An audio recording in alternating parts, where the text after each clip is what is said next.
everyone. So first, again, I have to appreciate the organized committee to give me this chance to talk about our development in LED.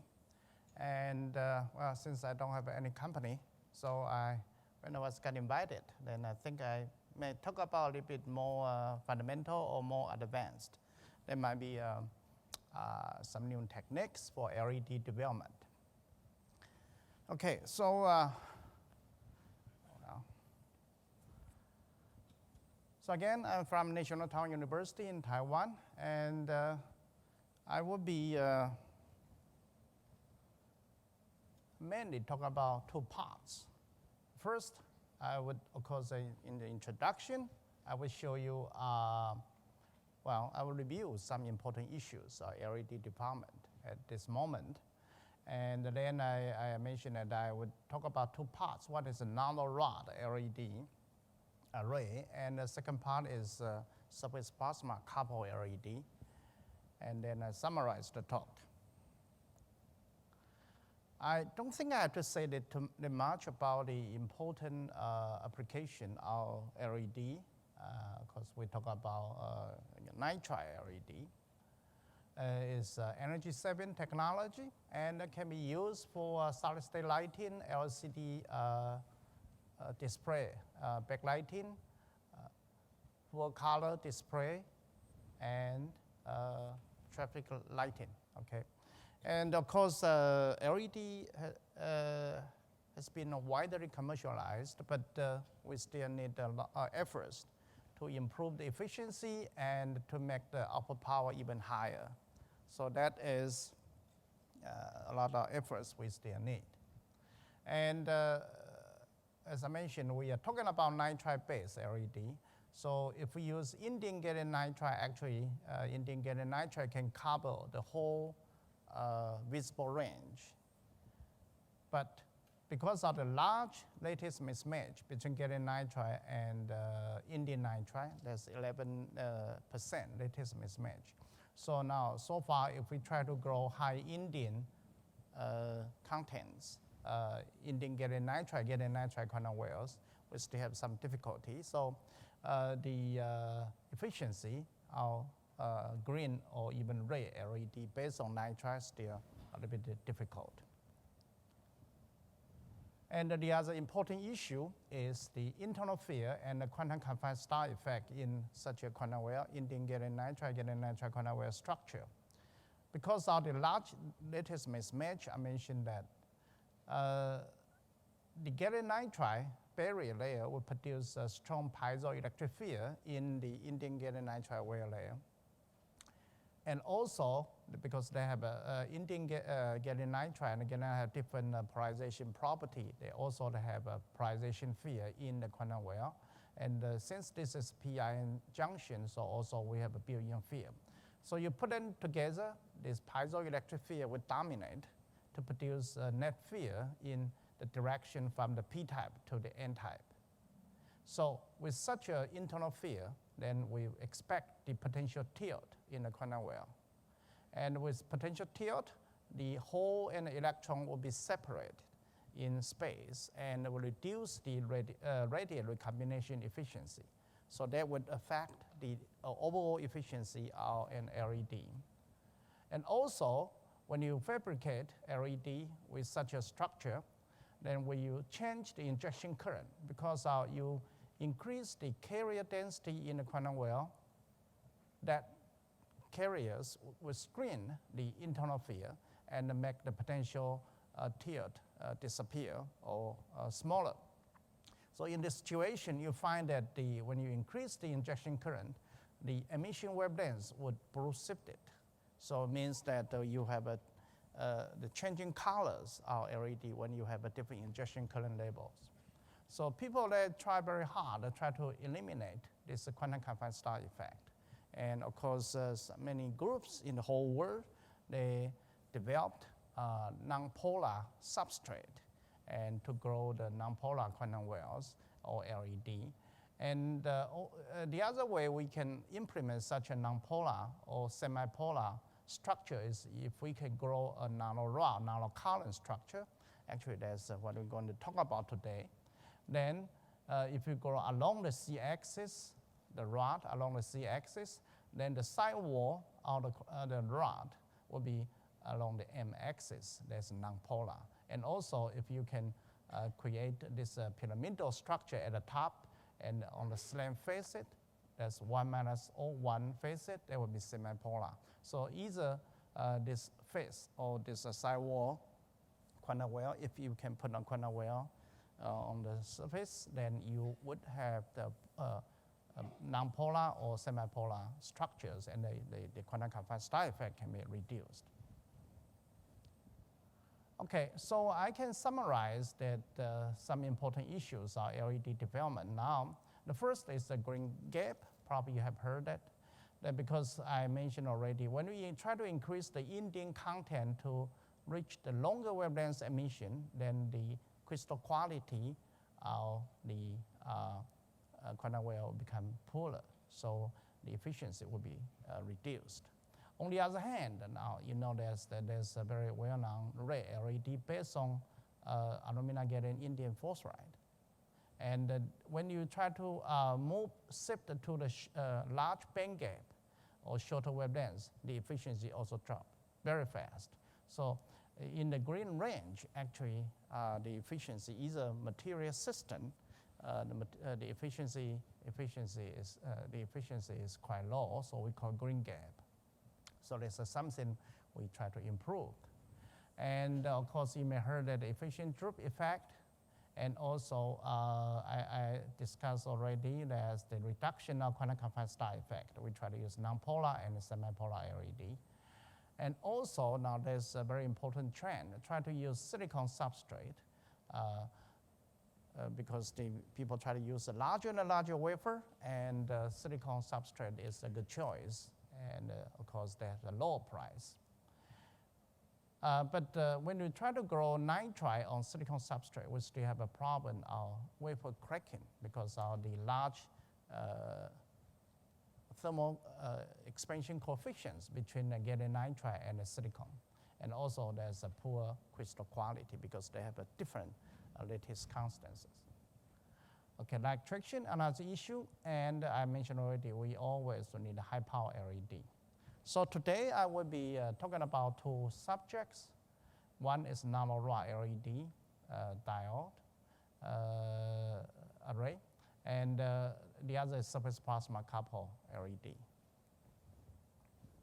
So first, for nanorod LED, I will be discussing some advantages of using such a nanorod structures, and then show you the fabrication procedures and some characterization results and some target structure of LED.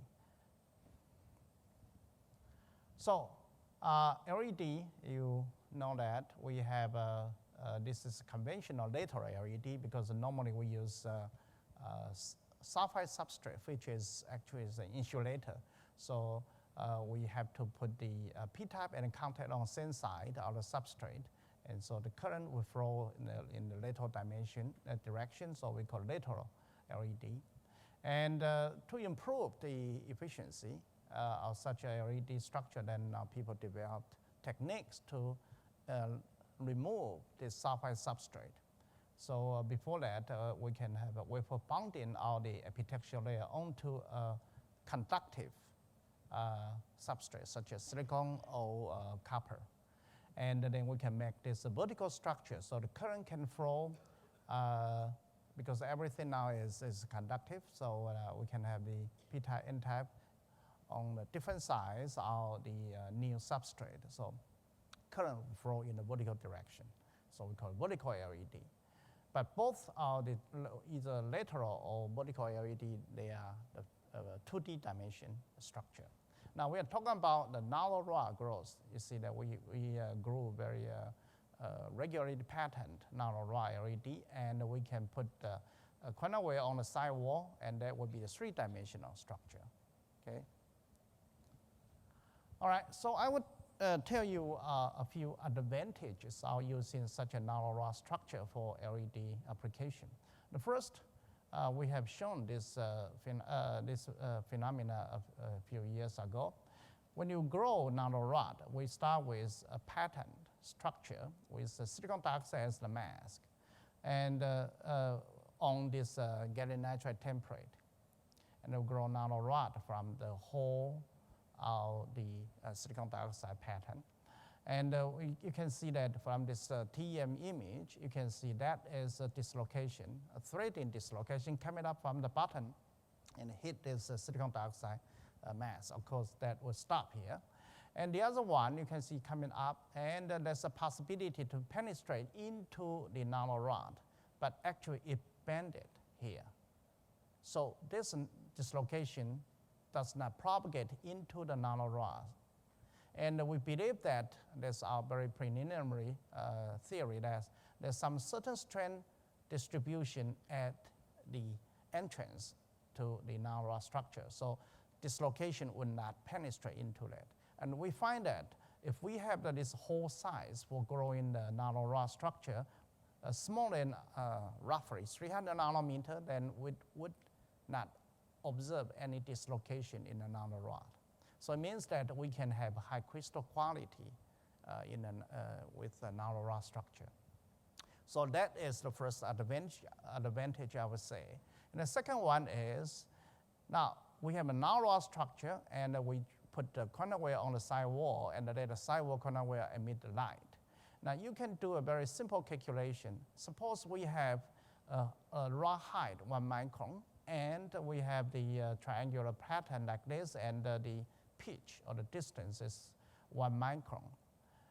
So on a planar area of 300 by 300 micron square, that's the typical size of a conventional LED. We can calculate to see that the total sidewall area is about 0.136 millimeter square compared to the planar area 0.09 millimeter square. So it means that this area, the emission surface or area or volume can be increased by 51%. So that's the reason that we believe that with such a nanorod structure, the emission volume is increased, and it's possible that the emission power can be increased. Okay, now the third advantage is I mentioned already. Now, if we grow quantum wire on the sidewall, then we have a non-polar structure, or this slant facet, we have a semi-polar structure. So we can reduce or eliminate the effect of the quantum-confined star effect. The number 4 advantage I would say is, okay, when we grow indium gallium nitride wire on gallium nitride barrier, because of the larger lattice size of indium gallium nitride, this indium gallium nitride layer would experience a compressive strain from gallium nitride. And this compressed strain would make this indium incorporation on the surface difficult. So if somehow we can have some little relaxation of this strain, then we believe that we can increase the indium incorporation. Okay, now the advantage of increase in incorporation can be explained this way: as when you grow MOCVD quantum wire with MOCVD, when you try to increase the indium incorporation, you have to reduce the growth temperature. But when you reduce the growth temperature, the crystal quality will become poorer. So if you can increase the indium incorporation by relaxing the little strain, then we can increase the MOCVD growth temperature to obtain the same indium content. Then in this situation, we can improve the crystal quality and enhance the LED emission efficiency. So there's another advantage.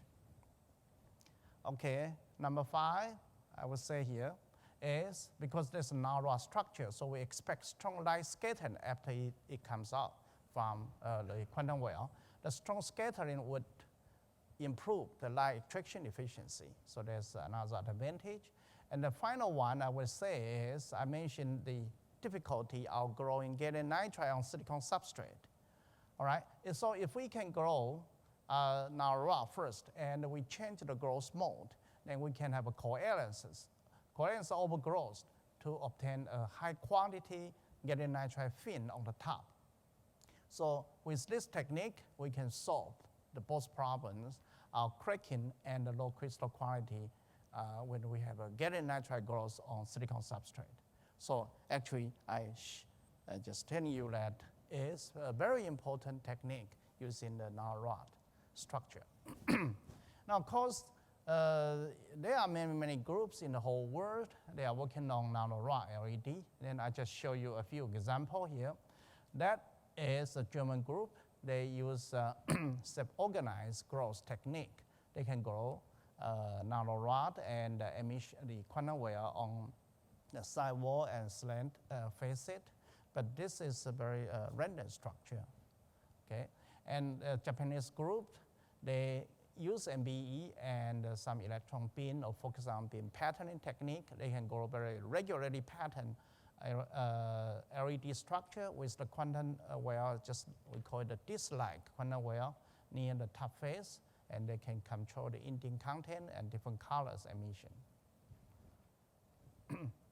And that is a result from Sandia National Lab. They grow nanorod along the A-axis, so they have a triangular pattern instead of hexagonal pattern, and they can also put the quantum wire on the side wall. And this one is from France. They can grow very high, very tall nanorod, and they can also put the quantum wires on the side wall, but it's only near the top of the quantum wire. And of course, the problem is they have a very random distribution of the nanorod. And the other type of nanorod LED I have to mention actually is so-called top-down method. So in this method, first they grow planar structure, LED structure, and they use the techniques of lithography and dry etching to make the nanorod. And then they fill up the gaps and the process, and so they have the nanorod LED. And this approach actually also have the advantage of improving the light attraction, and they can have partial strain relaxation, and so they would help to increase the efficiency of LED. Okay, now I come back to our techniques. We talk about selected growth or pattern growth of gallium nitride nanorod first. We use imprint process or techniques to pattern the substrate. The substrate or the template, gallium nitride template. Nano imprint is very useful. It has an advantage on large area, fabrication, low cost, and mass productions. So I just skip the details here, and after we have the silicon dioxide mask structure here. And the first step we put after we put in the MOCVD reactor chamber, then we fill up the hole, of course, with gallium nitride, and then we change to the so-called post-growth mode to grow nanorod.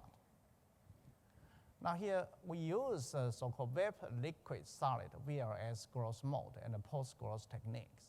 The VLS growth mode actually is quite simple. You first prepare metal droplet at high temperature. It's supposed to be melting. It's a liquid. So they would absorb the semiconductor elements. And when the supersaturation condition is reached, the semiconductor we intend to grow would precipitate from the bottom of the nanorod. So so you growing the nanorod getting higher and higher. So we can classify this VLS growth mode as two types. One is so-called extrinsic catalytic VLS growth. We use gold or nickel type of nanoparticles as the catalyst. And the other one is self-catalytic growth. We use the semiconductor metal as the catalyst. For instance, we try to grow gallium nitride, then we use gallium. So here we use post-growth mode. It means that we switch on and off the sources of the group 3 and the group 5 alternatively. So when we have this first 1/2 cycle of gallium growth, now we produce this gallium droplet at the top of the nanorod. And the second 1/2 cycle, we input the nitrogen source, then we have a gallium nitride growth. So that is the way we grow gallium nitride nanorod. So we start from this whole pattern, on a gallium nitride template, and the growth would not happen on silicon dioxide mask. It would just grow from this whole button, which is gallium nitride. And after we grow these post-growth, you can see very regularly patterned nanorod, gallium nitride nanorod, and the top face is very flat. Then we deposit quantum well structures, and so we can deposit the sidewall quantum well and a top facet quantum well. So remember, this is the C axis, this is M axis. And also we can go to PN structure as a LED structure. So we start with N-type gallium nitride. And the reason we use highly doped N-type gallium nitride is simply to reduce the resistance of such a structure. Then the quantum well and P-type. All right, we do some characterization. This is CL measurements. Now you can see when from the top view, you can see light emission mainly from the ring or the hexagonal structures. And if you look at the cross section, well, sometimes you will see this top facet is a pointed pyramidal structure. Sometimes it gets truncated. Okay, and we can compare the emission wavelengths at different heights on the sidewall, and you find actually slightly changed. The bottom of the sidewall actually has shortest wavelengths. Okay, I believe that the TEM observation can show you the quantum well structure. That is a nanorod. Magnify the top face. You see that we have 3 quantum wells on top face. And I magnify this side wall. You can see 3 quantum well, and this corner is 3 quantum well, this corner quantum well. So the quantum well can extend from this end to the very bottom of the nanorod. So we do have a quantum well structure on the side wall. Of course, we have this on top face quantum well. And when we prepare the TEM samples, we find a few nanorod actually failed. So we can observe the cross-section of the nanorod. And we purposely pick up this one, which is not very symmetric in hexagonal structure. And we want to show you that actually you can clearly observe 3 quantum wells on each side of this hexagonal little structure. And also we use a strain state analysis. This is technique we can analyze after we have the atomic scale TEM image. We can analyze the atomic spacing, and we can interpret this as the indium content. So you can see these indium-rich clusters in the quantum well. And from here, we can estimate the quantum well width and the average indium content. Like this sample, the quantum well width is about 1.25 nanometer, average indium content about 20%. And we do such an analysis for different corners of the quantum well.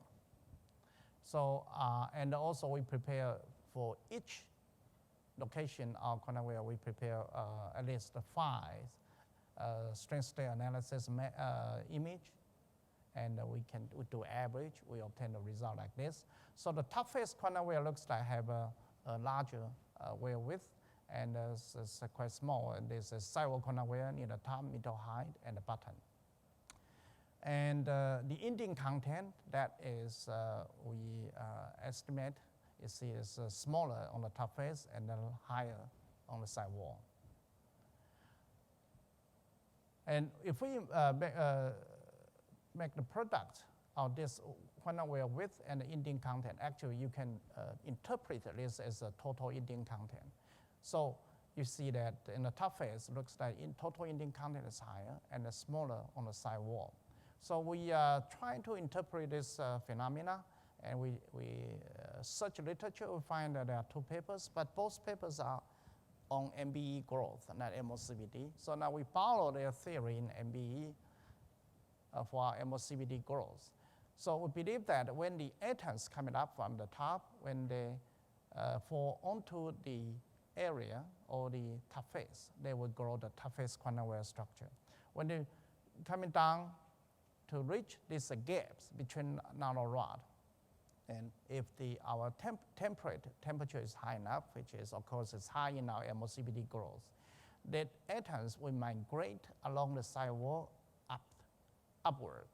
So when you, during this migration process, the sidewall corner wires will be produced, will be formed. So you see that when we increase from the, when the atoms migrate from the bottom, you see that they have a high indium content. When coming down to the top portion of the sidewall, it becomes smaller. So that is a simple interpretation we have so far. All right, so after we have gotten the LED structure, PIN structures, now we can deposit with our actually MBE system. It's just a zinc oxide MBE system. We can deposit on the surface of the nanorod with gallium zinc oxide. You know, gallium zinc oxide is very good transparent conductors, so we expect current can flow along the surface and come into the quantum wire structure. And of course, we have some simple quick test results. So that is the target nanorod LED array. Of course, we have not completely finished this process yet, but I would tell you that this is our target. We have the p-type contact, so the current coming down here, and following this gallium zinc oxide layer, and they can come into the quantum wire and excite quantum wire for emission, and then the current come down to the other end for the end contact. Now, of course, we can insert some dielectric material between nanorod, and also you can insert some particles. For instance, you can put the phosphorus or quantum dots, such as zinc selenide, zinc sulfide, sort of they can convert the colors of the light. And also you can also put metal nanoparticle here. They can produce a surface plasma coupling effect. That is what I'm going to talk about in the second half of this presentation. So because we have cooperation with some companies, so I actually cannot tell you much about the LED implementation at this moment. So I stop here for the first part, that is nanorod LED. I just tell you some new concept and new idea for implementing three-dimensional LED. So in the second half, I will move to the surface plasma coupled LED. And I will tell you the fundamental concept and some photoluminescence demonstration and LED implementation and some important issue. I think you heard about what is a surface plasma. Actually, is a phenomena at the interface between metal, a dielectric, or semiconductor. So if we can excite the collective motion oscillation of electrons on the surface, we produce the surface plasma resonance. And the key point is, on the side of dielectric or semiconductor, we have this so-called evanescent field or near field distribution. And that can be used to couple with the light emitter. Okay? And the other structure is we have the nanoparticles. Then we have a local oscillation. Our electrons can also produce this very strong near fields. Okay? Now, of course, there are many applications of the localized surface plasma or surface plasma proton, but I will be talking about just the effect of enhancing the efficiency of light emitter. I think you heard about Purcell effect. That is the basic idea of the emission enhancement of surface plasma coupling. The Purcell effect says that when you put a radiating dipole in the resonance cavity, the emission efficiency will be improved, enhanced. And it is proportional to Q over V. Q is the quality of the resonant cavity. V is the resonance, the cavity volume. And in surface plasma, then I show you that if we have a flat interface, then we have a field distribution here. So energy is confined here. So it's just like equivalent resonance cavity. When you have a nanoparticle, field distribution here is also just like a resonance cavity. Such a cavity, actually, the Q factor is not high, but the mole volume is very small. So if we have this ratio, this percent factor can be very large. So that is the idea that when you put a dipole, radiant dipole, close to this or the metal structure, then it's possible to enhance the light emission efficiency. So the idea is for LED applications, that's the case. So suppose that is the top portion of an LED, the p-type here, quantum wire here. Now we can put some metal nanostructure here, can be just a layer of metal or the nanoparticles. Then there's a evanescent field, near field extension on this p-type gallium nitride. So if the quantum wire or the dipoles in the quantum wire is close enough, then there's some coupling effect. And I can interpret it in a more engineering way by saying that when we have a carrier in the quantum wires, there are two ways to use the energy. One is, of course, we can have the radiated recombination to emit light. That is what we want. But because of defects in the quantum wire, that we have non-radiated recombination produce heat. Okay. Now, through this coupling process, we can understand this way. That's when we injected currents or carriers into the quantum wire, this looks like a GaN median in a laser system. This GaN median can amplify this evanescent field or near fields out of the surface plasma. So in this amplification process, actually, we transfer energy from quantum wire or electron hole pairs into the surface plasma here. So if we design the metal nanostructure right, then we can have the light emitted. So it means that we transfer the energy from the quantum wire into the surface plasma for emission. So it means that we create an alternative emission channel from quantum wire to surface plasma, and they can produce light. Now, of course, metal has dissipation, so they also have some loss channels. So it depends on which loss channel is higher.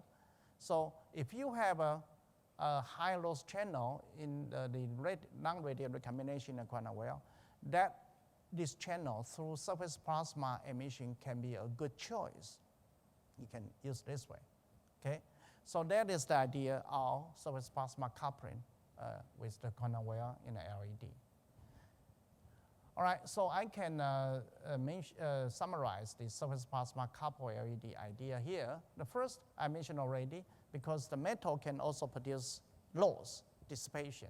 So normally I would say that this idea is more useful for green LED or even red LED, because as I mentioned earlier, green and red LED, the crystal quality of the quantum wire is not good yet. So the internal quantum efficiency is low, so it means that this loss channel is quite high. So it's a good idea to use this channel, surface plasma coupling, for light emission. So there's something first I want to say. And the second, of course, you can try to design the metal structure to minimize the metal loss. So there are a few advantages of surface plasma coupling. One is, of course, we can increase the effective internal quantum efficiency. As I mentioned, that if you choose this channel for light emission, you reduce this loss, then effectively you increase the internal quantum efficiency. Also, it can help in light attraction, and they can reduce the drip effect, and they can produce polarized output, because surface plasma is polarized. Has a polarized behavior, and they can also generate partially coherent emission, and I think I don't have time to talk about this. There's some explanation here. Okay, so before I show you the LED implementation, and I will show you the photonics results.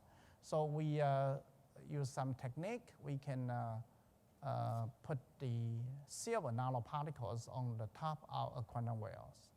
And if you do the transmission measurements, you will see there's a minima somewhere here. It means this is the spectral location of localized surface plasma resonance. For instance, the minima here is about 550, so there's a resonance wavelength. And the quantum well emission wavelength in our experiments was 543 nanometer. So that's quite close. And the point is we have to reduce the surface coverage percentage of the silver nanoparticle. Otherwise, when you compare with the control sample without the silver nanoparticle, actually the photoluminescence experiment condition will be changed. So anyway, we show you that at the room temperature, we have very significant enhancement of the photoluminescence intensity. And if you do the temperature-dependent photoluminescence measurements, you find that the internal quantum efficiency can be improved, can be increased from 3 to almost 8%. All right, and for LED implementation, of course, we have been publishing quite many papers on this, but I just choose two examples. One is we fabricate silver nanoparticle by simply the thermal annealing on the LED surface. We can form this silver nanoparticle on the surface, and we can have a different condition to achieve different, this minima, transmission minima correspond to the localized surface plasma resonance. For instance, pick up this one. The 12 nanometer means we deposit 12 nanometer silver on the top and do the thermal annealing process. So we have the structure like this, and the distance between this silver nanoparticle and the quantum well is about 70 nanometer, and the original internal quantum efficiency of quantum well is 7%, and there's emission wavelength I mentioned already. And we observe that with this surface nanoparticle, we can improve this emission efficiency by about 100%. The other example I would like to mention is this: we make the surface grating here, and also we can enhance the efficiency by 87%. And also because this is a polarized structure, there's a one-dimensional grating structure, we can produce a polarized output with the polarization ratio about 1.7. Okay, so there's another example. And in the final part here, I would like to mention a few points of surface plasma coupled LED. First is, I think quite many people misunderstood that. They all think that this process is the emission of the from quantum well and the reabsorption of the light of the nano metal structure. That is not correct. Actually, this is a near-field coupling. It's a near-field process. It's not emission reabsorption process. The second one is the people think that if you have a flat surface, then they cannot, surface plasma cannot emit light. That's correct. But remember, this is a near-field coupling our dipole with surface plasma. So actually, this coupling system can emit light. Of course, if you can make grating on the surface, the emission efficiency will be even higher. Okay, and there's one point is, I think when we do the photoluminescence experiments, must be very careful, because when you put a metal surface at the top, and then you have to do the excitation of photoluminescence from the bottom, actually you change the photoluminescence experiment condition. The excitation condition has been changed. So that if you observe the photoluminescence intensity enhancement, it does not guarantee that the surface plasma coupling. So this should be careful. And one more point is the distance.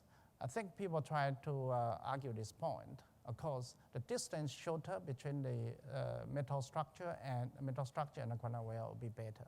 Now, for traditional or lateral LED, the p-type must be around 100 nanometer for high efficiency, so that might not be good. But for vertical LED, this is a p-type because we don't need current spreading. We don't have current spreading problem, so actually these p-type layer can be thinner.